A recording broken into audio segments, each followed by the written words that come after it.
नमस्कार दोस्तों, media updates channel में आप सबका स्वागत है। मैं आपका दोस्त फिर हाजिर हूँ आपके लिए एक नया टॉपिक लेकर।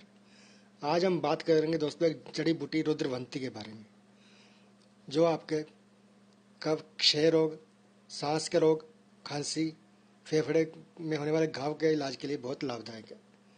दोस्तों, रुद्रवंती को रुदंती भी कहा जाता है। इसका प्रयोग टीबी रोग, कास और अस्थमा और अन्य श्वसन प्रणाली की बीमारियों के उपचार के लिए प्रयोग किया जाता है। ये अतिरिक्त आंतरिक शक्ति और शारीरिक शक्ति को बढ़ाता है, शरीर को बल प्रदान कर शारीरिक कमजोरी को दूर करता है। इसका मुख्य प्रभाव फेफड़ों पर होता है। यह फेफड़ों में होने वाले घाव के इलाज के लिए अति उपयुक्त दवा है। यह एक कफहर और जंतुधन हर्ब है, जो श्वसन प्रणाली में होने वाले संक्रमण में भी लाभकारी है। इसका प्रयोग स्वर्ण भस्म या वसंत मालती रस के साथ करने से यह उत्तम लाभ करता है। खांसी में यह तब प्रयोग करना चाहिए जब छाती में कफ जमा हो या छाती में से घरघराहट या सीटी बजने जैसी आवाज आए। यह दमा रोग में भी सीने में होने वाली जकड़न में प्रभावी है और सांस की तकलीफ को दूर करती है। तो आइए जानते हैं कि किन किन रोगों में लाभकारी है। रुद्रवंती का चूर्ण सर्दी, जुकाम और बुखार में लाभदायक है। यह सर्दी जुकाम के लक्षणों को कम करता है और बुखार उतारता है। यह बुखार में होने वाले बदन दर्द और सिर दर्द को हमेशा की तरह कम कर देता है और यह बार बार होने वाली छींके, नजला और नाक के बंद होने में आराम मिलता है। सर्दी, जुकाम और बुखार में रुदंती का चूर्ण 1 से 2 ग्राम की मात्रा में शहद के साथ लिया जा सकता है या फिर इसका क्वाथ बनाकर प्रयोग किया जा सकता है। काढ़ा बनाने के लिए 10 ग्राम फल चूर्ण या पंचांग को 240 मिलीलीटर पानी में डालकर उबालें और जब यह कम हो जाए, अगर 60 मिलीलीटर करीब रह जाए तो छानकर सुबह और शाम को पी लें। यह भोजन के 1 घंटे बाद लिया जा सकता है।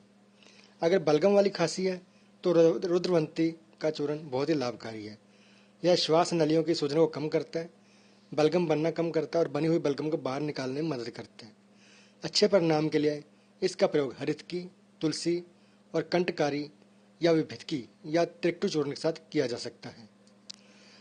अगर बलगम को चिकनी सी और पीले या भूरे या हरे रंग की हो या बलगम में रक्त हो तो रुद्रवंती को अकेले प्रयोग न करना ही उचित है, या फिर ऐसी अवस्था में इसको कम मात्रा में मलट्ठी, परवाल पिष्टी, वासापत्र और बनफशा के साथ प्रयोग करने से उचित लाभ मिलता है।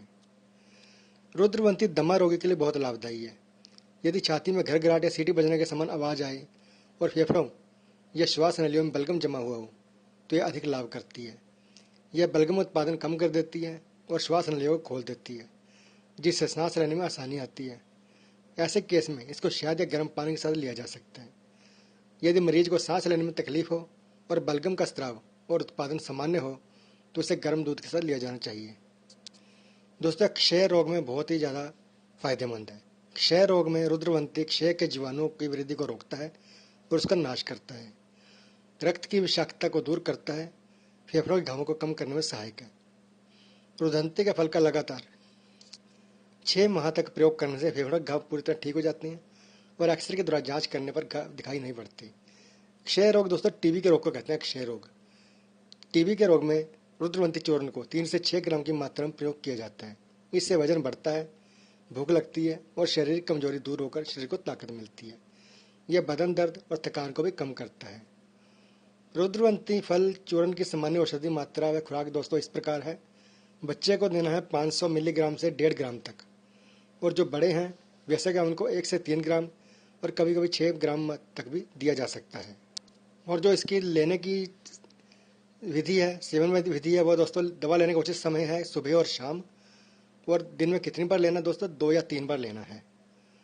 रोग के अनुसार खान पान शहद, मधु, गुनगुने पानी या दूध के साथ लेना है आपने, और कम से कम 6 से 12 मिनट तक इसका सेवन करना है। आप बिल्कुल ठीक हो जाएंगे। ये बहुत ही अच्छी जड़ी बूटी है। तो दोस्तों, ये थे रुद्रवंती के फायदे। आगे भी हम आपके लिए इस महत्वपूर्ण जानकारियाँ लेकर आते रहेंगे। इसके लिए हमारा चैनल सब्सक्राइब कीजिए और साथ में लगे हुए बेल आइकन को दोस्तों जरूर दबा देना, ताकि वीडियो की नोटिफिकेशन सबसे पहले आपको मिल सके। अब अपने दोस्त को इजाज़त दीजिए, फिर मिलते हैं अगले वीडियो में एक नए टॉपिक के साथ।